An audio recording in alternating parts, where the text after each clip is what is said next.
This time on Poll Hub, the third in a series of special episodes on 1968, the year that rocked American politics. It's the 50th anniversary of that hugely consequential year, and our focus this time is on the Vietnam War. By the beginning of 1968, the war was entering its third year, and the American public was being told there was light at the end of the tunnel. But then came the Tet Offensive, and that changed everything. As it turns out, not only for America, but for the North and South Vietnamese as well.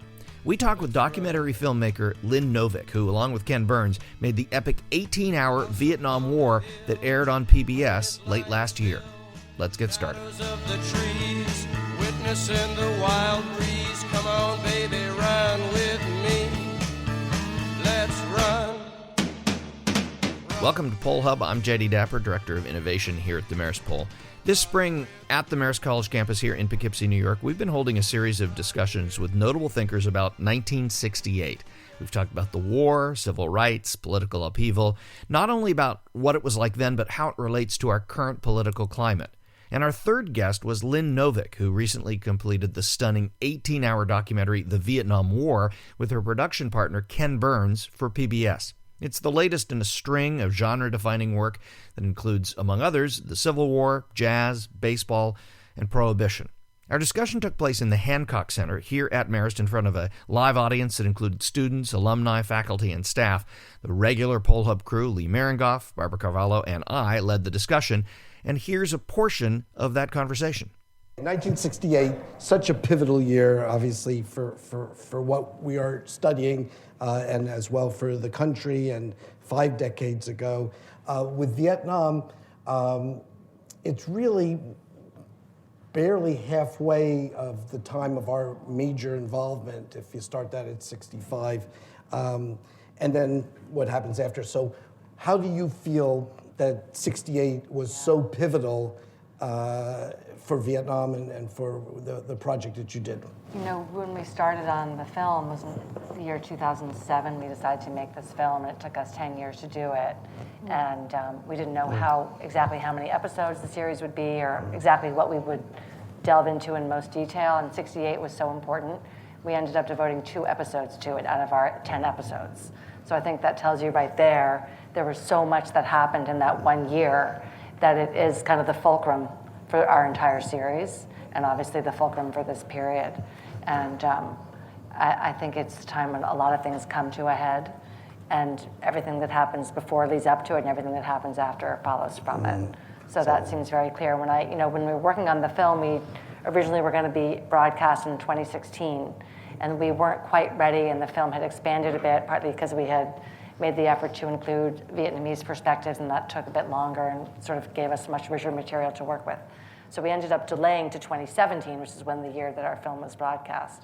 And people would ask us, well, is it some anniversary? What's the anniversary of? And people were sort of saying it's the 50th anniversary of the Vietnam War, which is kind of weird because 1967 isn't the anniversary of anything. But as soon as the film was broadcast, we started thinking, this is going to sound crazy, but it really didn't focus on the fact that it was going to be 2018, which was the 50th anniversary of 68, which is an incredibly important time to commemorate. So I'm really glad that our film came out just before and gave us all a chance to kind of reflect on the meaning of the war in this moment right now. Yeah. And when you think of 68, what jumps out? Wow. Obviously Tet is the right. So it starts off with the Tet Offensive, and that is a turning point of the Vietnam War and of the public opinion around it. And I think what I hadn't been quite so clear on was the fact that one of the reasons why the Tet Offensive was so shocking to the American public and to our leaders was because in the 6 months leading up to it, the Johnson administration had been reassuring the public. They had something called a success offensive. And they were trying to explain that the war was going so well, the light was at the end of the tunnel, it was almost over, things were going really well, we had reached the crossover point, we were killing more people than the enemy could replace. And basically, after this long war, it was almost over. I mean, there wasn't really a timeline given. And at one point, there's a piece of footage we have in the film where Ambassador Bunker he's saying, oh, there's a light at the end of the tunnel. And the news anchor says, well, Ambassador, how long is that tunnel? And he sort of says, well, you really can't put a timeline on. So they didn't have an exact moment, but definitely the message was, we're almost there. And then the Tet Offensive happened. was so shocking because clearly it proved in a matter of a couple of days that the opposite was true. And that just caused a reckoning of epic proportions for the Johnson administration, as we saw with him deciding not to run again, but also with the public, sort of questioning, have we been told the truth? Are our leaders telling us what's really going on? Do they even know what's really going on? And what does this really mean? And then right after that is this cascade of terrible tragedies of assassination and chaos and unrest, followed by the Democratic Convention and the chaos of that. And I mean, it's a terrible year. We ended up struggling with what to call our episode. On the first half of the year, we ended up with, the title is Things Fall Apart, come from the Yeats poem, which Robert Kennedy had invoked. And that sense of just chaos loosed upon the land and the center will not hold. And that definitely is how 1968 felt to us. You're talking about the feeling of that year. In the earlier 1960s, and there was a great deal of optimism, not just about the war, but culturally and about a lot of other things that were going on as well. You talked a little bit about the Tet and how that transitioned and changed things. How did you in the documentary, you talked to both sides, which I think is something that was particularly different and really interesting about taking a look at this period. What was the difference that you sensed between the U.S. forces, the Vietnam combatants, at that critical moment? Well, we learned a lot about the Tet Offensive by speaking to the North Vietnamese and the Viet Cong veterans, and also South Vietnamese. So there actually is more than two sides in this epic struggle. There's America, and there's two sides in Vietnam, and then within Vietnam, each of those sides has sides, and our side has pro and against the war. So it was sort of, it's a multifactorial, or Were you surprised by tripartite, that? Or did you go in thinking that was going to be the case? I advocated very strongly within our team with Ken Burns and our writer Jeff Ward and Sarah Botson, our producer. I really felt it was essential that we represent Vietnamese perspectives, that we were going to try to take a new look at the Vietnam War and its meaning for our society. We were not going to make the mistake that Americans always make in thinking about the Vietnam War, which is it's an American story. It's not. I mean, it's partly, but it's also epically a Vietnamese story. So that was just starting from day one, but we didn't really know what that meant, to be honest. And there's not a ton of scholarship, and there's not a lot of available information. You really kind of have to go there and talk to people, which is what I love to do, so that was a privilege. But one thing that among the many things we discovered about the Tet Offensive was that for the people who were fighting it on the winning side, the communist side, they were told, it was very last minute, first of all. It was very last minute. It was not well planned out. They were told, this is the last battle. The war will be over. We will attack all over South Vietnam, and the local people will rise up to support us, and the war will be over. The South Vietnamese government will collapse, and the Americans will go home. And so people basically left behind in the jungle their extra equipment. They got new uniforms to wear when they took over. They had new money printed. There was a whole kind of fantasy of what was going to happen. So they had their own reckoning to do afterwards. It didn't turn out the way they planned at all. So that was very interesting to see. There was a lot of disappointment because they suffered tremendous losses, enormous losses, and yet paradoxically it was a victory for them because the war is not only a military struggle, it's a political struggle. But that's so interesting, is that we were both sides. Now, I know Yes. there's many sides, but so Yes. on the American side, we're being told by our administration, things are going great, light at the end of the tunnel. Right. Not true. The Viet Cong, the Right. Vietnamese, North Vietnamese are being told this is the last battle. Americans going home after this. Everybody was being lied to by their leaders. Indeed. How is it that the North Vietnamese ended up losing the battle but winning the war because of Tet? And Yeah. not just because of Tet, but Tet is this turning point. Yes. How did that happen? There are a number of reasons for that. And one of them is that they had some advantages that we did not have. They had a leader that they believed in and that had sort of ultimate loyalty, Ho Chi Minh. As it turns out, he was actually not directing policy in North Vietnam at that time. He had been sort of pushed out of power by another guy named Le Duan, who was much more aggressive and much more militaristic in a way. And so Ho Chi Minh was actually not in favor of the Tet Offensive. and thought it was a bad idea. He thought they should just keep going on this low-grade guerrilla war, and over time they would wear us down. And Les Duan wanted this big, epic battle, get it over with. And so Ho Chi Minh was basically out of the country when they were planning it, and he wasn't really allowed to come back. But afterwards, everyone embraced it because it worked out so well politically. So anyway, but the point is that in North Vietnam and on the communist side, Ho Chi Minh was a leader that people believed in. And he represented something about the spirit of the people, a nationalist impulse and sort of self-determination. So South Vietnam did not have that. And it's really a battle between South Vietnam and North Vietnam, ultimately. So that was a card that they could play over and over again. They had also a determination among their leadership that they didn't care how many battles they lost. They would keep fighting until we went home.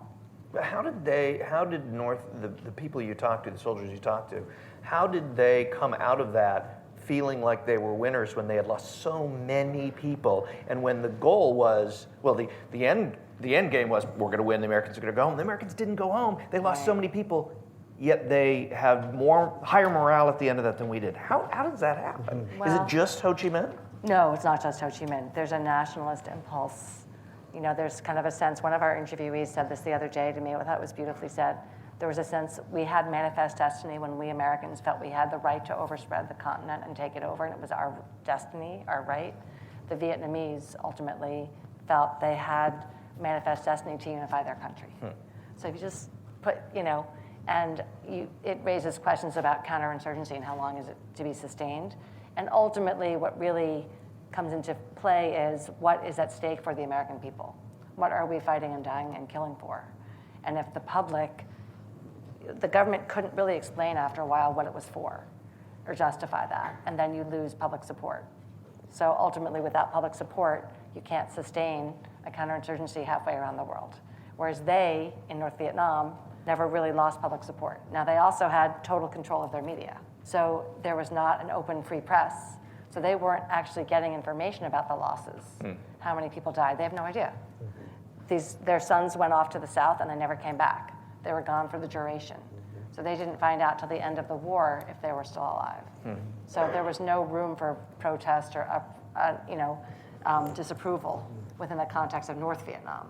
So there's a lot of complicated dynamics going on. Yeah, but I think you can ultimately say that what was at stake for America and Americans by the time of '68 was not wanting to be the first president to lose a war.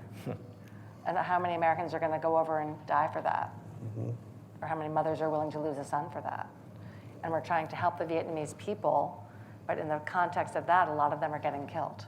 Civilians, mothers, women, children, old people. In our attempt to win the war for them, civilians are bearing the brunt of the destruction. So it becomes extraordinarily complicated for American leadership to justify to the American people what the war is for.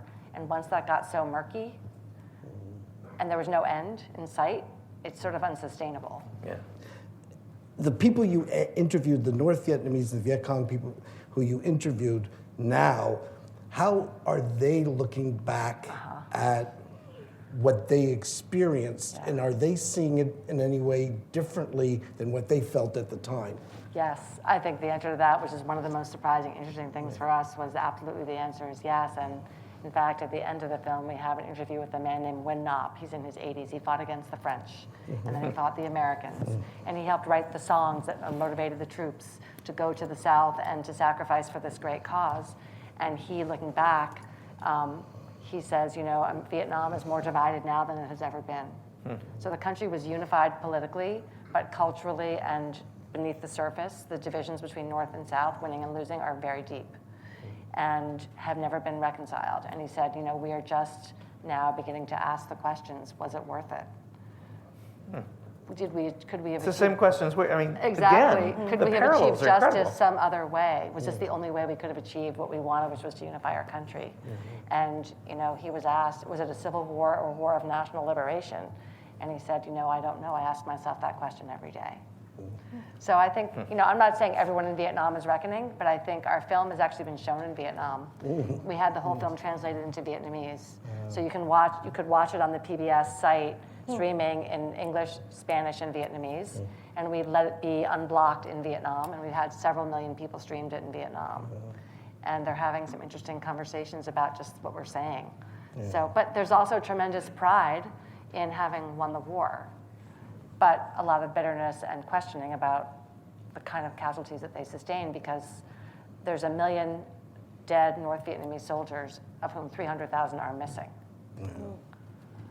And then there's 3 million altogether, approximately, Vietnamese out of a total population of 30 million.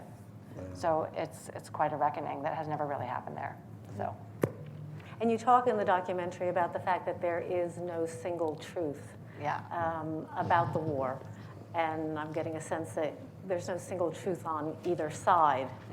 I know that as part of the goal of the documentary, do you want us to come to some kind of truth about the war, or is just to have a conversation about it enough? Well, I hope that we made a film that leaves some questions, as Ken was saying in the trailer that we showed, that we don't want to connect all the dots for the audience, and that we don't have experts appearing on camera to interpret everything for you, because we trust our audience to experience this epic story and hear from many different points of view, and then come to your own conclusions. That being said, we do get asked a lot of, what's your argument? When we're making the film, people, what's your argument?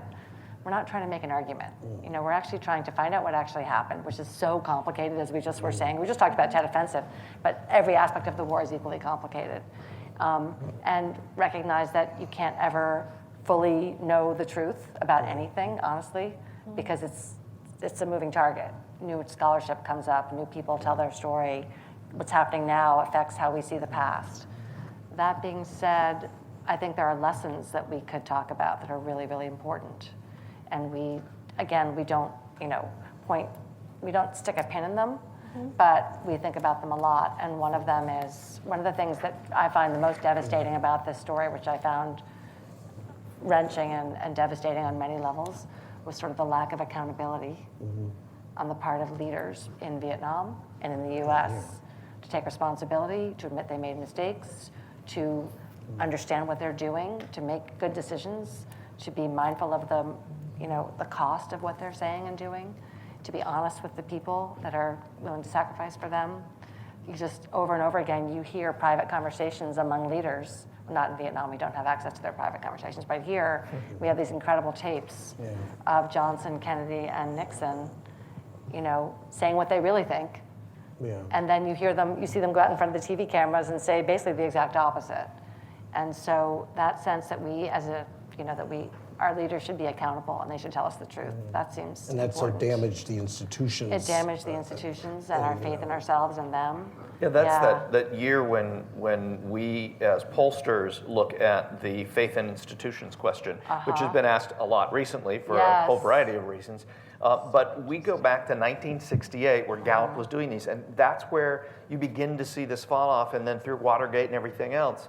This was kind of the beginning of the end of Americans' faith in institutions, not just government, but religious institutions, corporations, the media, the judiciary even. Absolutely. And it's interesting when you talk about that breaking point where we try and reconcile that.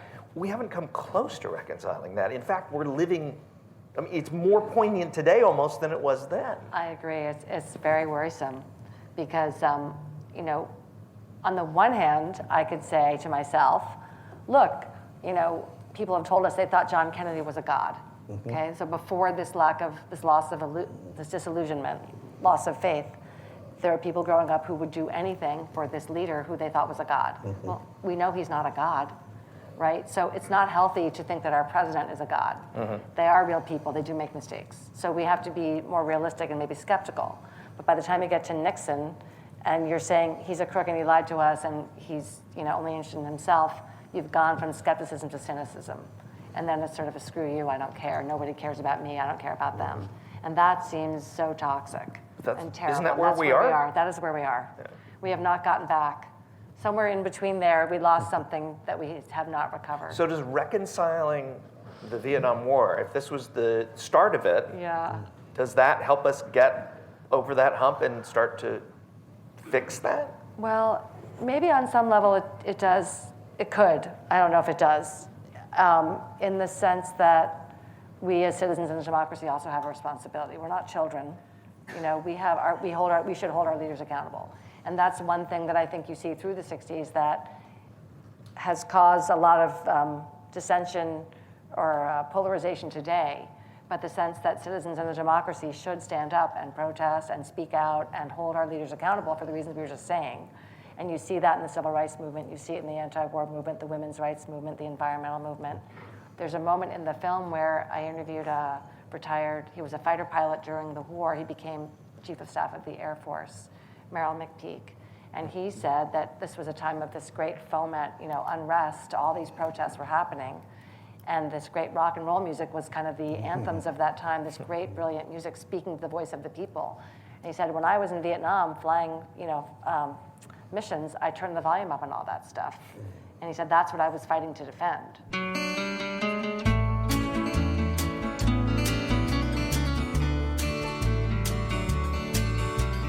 We don't smoke marijuana in Missouri. That was just a portion of the conversation with Lynn Novick. You can watch video of the entire session on the Marist Poll Facebook page, and you can see Lynn's documentaries, including the Vietnam War, via the pbs.org website, or you can watch it on streaming services, including iTunes and Amazon. Next time, we'll be talking with Jeff Greenfield about politics in 1968. Not only a television correspondent, he worked with Bobby Kennedy. And you can watch it live and send in questions as we go by following us on the Marist Poll Facebook page. A huge thanks to Nicolette Strano and the rest of the Marist Poll team for making this session possible. And as always, Poll Hub wouldn't be possible at all without our terrific executive producer, Mary Griffith. Remember, you can find us on Facebook, Instagram, and Twitter at Marist Poll. And if you like what you hear, please remember to subscribe wherever it is that you get your podcasts. That's it for now, and we'll see you next time. I'm proud to be an Okie from Muskogee, a place where even squares can have a ball.